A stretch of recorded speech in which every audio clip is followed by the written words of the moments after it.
Sabe quando a gente sente um peso dentro de nós, com medo de que tudo possa dar errado? Pois é, estou me sentindo assim. Sei que tenho um potencial para ser feliz, para buscar muito mais. Até incentivo outras pessoas a fazerem o mesmo. Incentivo-as a não terem o medo, mas eu estou experimentando em mim muito deste medo. Sinto-me prisioneira, isso tem me incomodado. Isso tem me dado uma angústia muito grande. Sabe quando uma pessoa se sente perdida no meio de uma confusão? Pois é, esta sou eu. É assim que eu me sinto. É uma tristeza sem sentido. Ela não quis se identificar e nem precisa, porque quando nós ouvimos uma história assim, de alguma maneira todos nós nos incluímos, né? Porque quem não tem que viver esse desafio diário? Viver é um desafio diário. É como tomar água. A água que você tomou ontem não serve para a sede de hoje. O alimento que você comeu ontem, claro, ele pode até estar te nutrindo ainda agora, mas você precisa renovar o alimento. O sentido para a vida é assim também.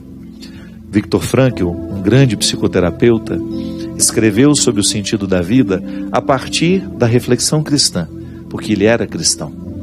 E um dos aspectos bonitos da reflexão de Viktor Frankl é justamente quando ele diz que o sentido da vida, ele precisa ser cultivado diariamente. Você não pode abrir mão de cultivar um dia sequer. Hoje, quando nós abrimos o programa, nós falamos da dinâmica da conversão. Inspirados hoje, que é quarta-feira de cinza, iniciando um tempo de quaresma, nós falamos do quanto que é importante nós vivermos a dinâmica de arrancar de nós tudo aquilo que possa ser um obstáculo à nossa realização. Minha gente, às vezes nós vamos cultivando alguns hábitos nocivos e nós não nos acusamos mais disso. Você sabe que um grande prejuízo humano que eu tenho identificado é que as pessoas se acostumam com aquilo que elas têm de ruim. Elas se adaptam ao que tem de ruim. Elas perderam a capacidade de ficarem indignadas, como eu estava dizendo. Porque quando eu perco a capacidade de me indignar com aquilo que existe de ruim na minha ambiência, eu perco o poder de transformar. É a indignação que me move na direção da mudança.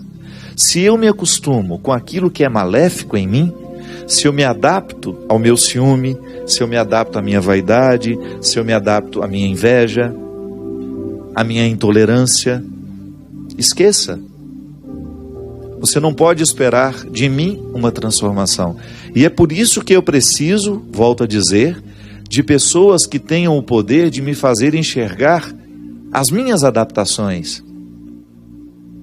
E isso é interessante porque quando eu sou verdadeiramente amado por alguém, eu acabo aceitando a palavra daquele que me ama. Eu aceito melhor a correção quando ela é feita com amor, porque eu sinto que ela está muito comprometida com o meu bem-estar. Ou no evangelho que a gente lia, o menino que volta para casa, ele volta porque ele lembra que ele tem pai. É o primeiro movimento da conversão desse menino, é recordar que ele tem um pai que o ama. Então, o amor das pessoas é o principal motor para a nossa transformação. Então, se nós temos uma casa onde as pessoas se amam, onde o amor, o vínculo é cultivado, certamente nós teremos um ambiente muito favorável à felicidade e à realização das pessoas. Porque isso é muito interessante, quando você identifica que você tem com seu pai uma relação que lhe ajuda a identificar o que é nocivo em você e que você pode muitas vezes estar acostumado com aquilo e não perceber mais. É um prejuízo que nós não podemos mensurar, quando um ser humano se acostuma com os defeitos que tem. Uma vez eu encontrei uma senhora no aeroporto e ela já era bem idosa, uma senhora muito distinta, assim, muito elegante. Ela estava acompanhada do filho e ela tocou no meu ombro assim e com muita serenidade ela me disse: Padre Fábio, Outro dia, eu ouvindo um programa que o senhor estava fazendo, eu identifiquei um defeito em mim que passou uma minha vida inteira me acorrentando, mas eu não fui capaz de perceber. Aos 92 anos, que é a idade que eu tenho hoje, ela me disse, eu pude perceber o quanto eu fui prisioneira desse defeito.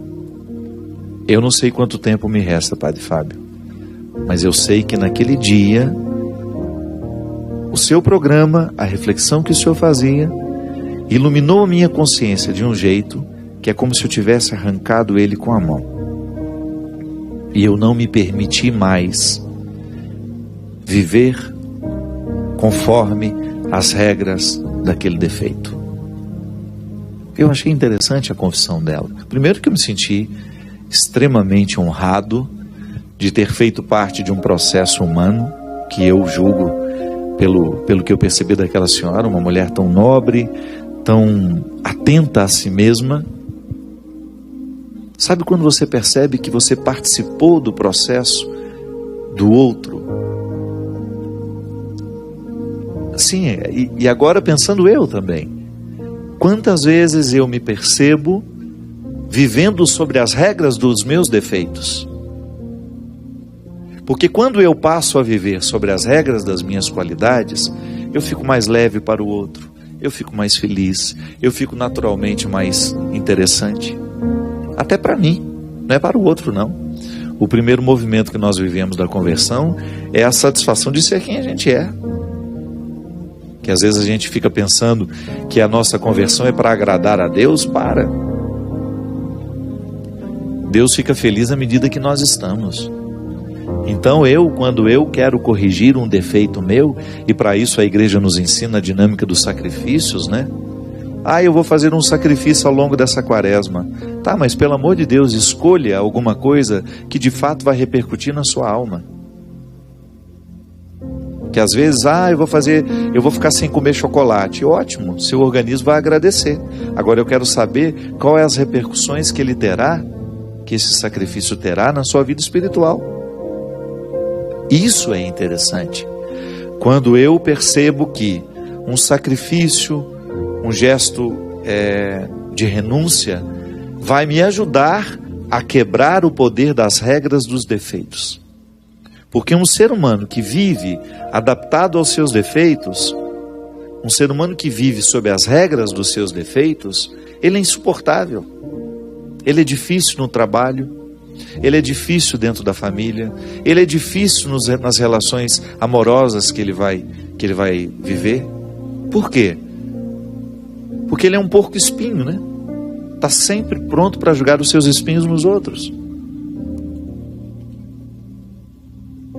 Ele fica difícil para ele mesmo. Pode observar, pessoas muito difíceis são difíceis antes para elas. Antes de serem insuportáveis aos outros, elas são insuportáveis a elas mesmas. Por isso que elas têm tanta dificuldade de lidar, de estar com os outros, de serem instrumentais de coisas boas, né? Então se eu não quebro as regras dos meus defeitos, se eu não me incomodo para deixar de estar adaptado a eles, aos meus vícios, se eu não faço esse movimento, eu vou me tornando uma pessoa insuportável. E isso é muito interessante, porque isso deve ser para nós um termômetro de conversão. Tá, eu sou de igreja, eu sou padre, eu sou freira, eu sou isso, eu sou aquilo, eu sou suportável? Porque às vezes as pessoas, elas se esquecem de permitirem que Deus transforme o coração delas. Às vezes transforma só o aspecto exterior, mas e o coração? Que é esse que me faz ser diante do outro. É esse que faz com que eu esteja na promoção do outro, no amor, na tolerância. Eu particularmente costumo dizer que nós cristãos somos os grandes responsáveis pelo ateísmo no mundo, pela nossa falta de testemunho. Às vezes nós temos anos e anos e anos de pertença religiosa, 20 anos de padre, 30 anos de bispo, e somos insuportáveis. Somos deselegantes, somos grosseiros.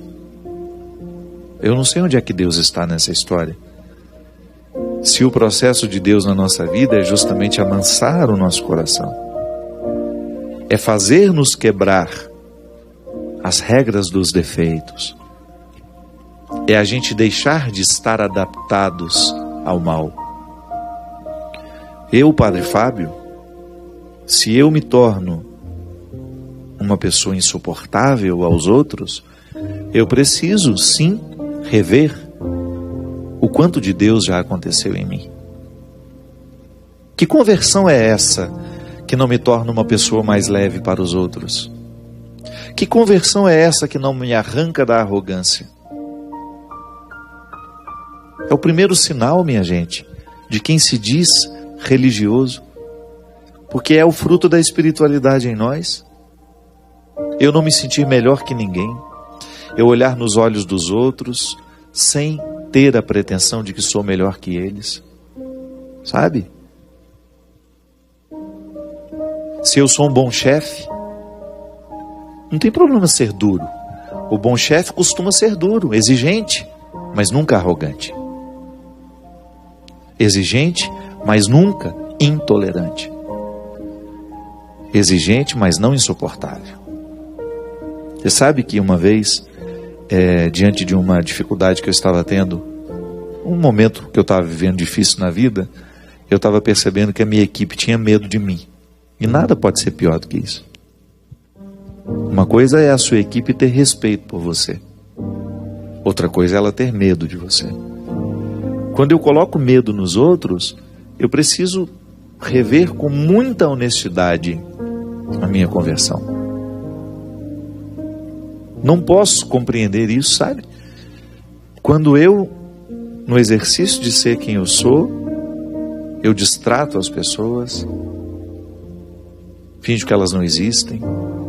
É como você chegar num lugar e não cumprimentar quem está ali, porque você se acha o melhorzão, o bonzão da história. Quantas vezes nós vemos isso? Ao passar pelo prédio, o porteiro que está ali, meu Deus, esse homem participa da minha vida. Ele pode até não entrar na minha casa todos os dias, mas eu passo por ele todos os dias. Eu quero saber quem ele é. Eu quero saber o nome dele. Eu quero participar daquele. Eu quero estabelecer com ele a partir daquele momento pequeno que nós temos. Às vezes as pessoas não olham nos olhos umas das outras. Às vezes nós vamos alimentando um temperamento difícil, pesado, e a gente diz que está convertido, ou que está em processo de conversão. Tá bom, mas que processo é esse que não acelera a nossa simplicidade, a nossa leveza? Volto a dizer, às vezes, dentro da nossa experiência religiosa, essa hipocrisia, ela compromete todo o resultado. Deus às vezes perde a oportunidade de acessar o nosso coração por causa das nossas resistências, ou por causa do cultivo dos nossos vícios. Essa menina que disse ali, às vezes não consegue recrutar o que tem de melhor em si mesmo, vai ficando abatido, é isso. Esse não é um problema só seu não, minha filha. Todos nós, se não cuidarmos, nós vamos perdendo o referencial da realidade, do que de fato nós precisamos fazer. Para quê? Fazer para alcançar o melhor de nós. Isso é conversão. Eu quebrar as regras dos defeitos, para eu começar a viver sobre as regras das virtudes.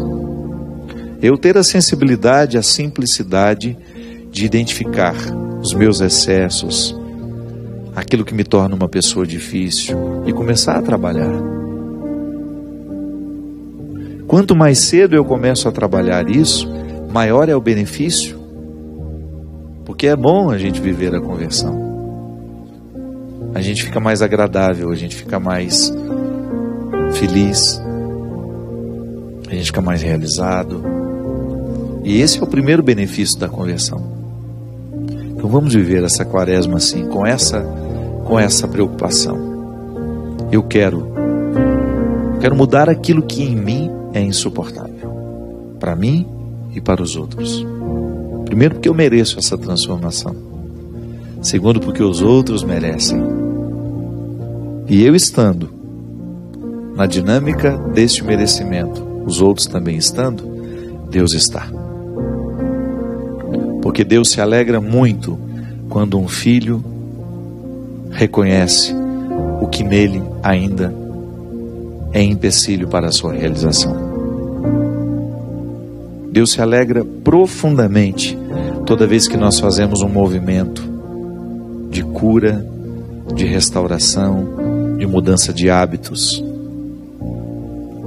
Deus se alegra profundamente toda vez que nós vivemos as consequências da conversão. Porque essas consequências, elas atuam diretamente no nosso caráter. Nós vamos ficando diferentes à medida que Deus entra. Quero nessa quarta-feira de cinzas pedir que Deus derrame sobre nós a sua bênção, que Ele possa provocar no nosso coração o desejo de viver essa santidade. Santo Agostinho dizia que até para a gente se sentir arrependido do erro que comete, nós já precisamos estar sob o influxo da graça. Então vamos pedir isso, que a graça de Deus aconteça hoje no nosso coração, abrindo os nossos olhos para a consciência, para que a gente tenha condições de perceber tudo o que em nós hoje precisa ser tocado pelo amor misericordioso de Jesus. E que a partir deste amor, desta misericórdia, nós possamos voltar ao nosso lugar. Assumir o lugar. Voltar a buscar o que é essencial para que a gente seja o que Deus quer que a gente seja. Ou melhor, para que a gente seja o que Deus sabe que nós podemos ser. Derrame sobre nós, sobre o nosso coração, a bênção e a proteção do céu, do Deus Todo-Poderoso, Pai, Filho e Espírito Santo.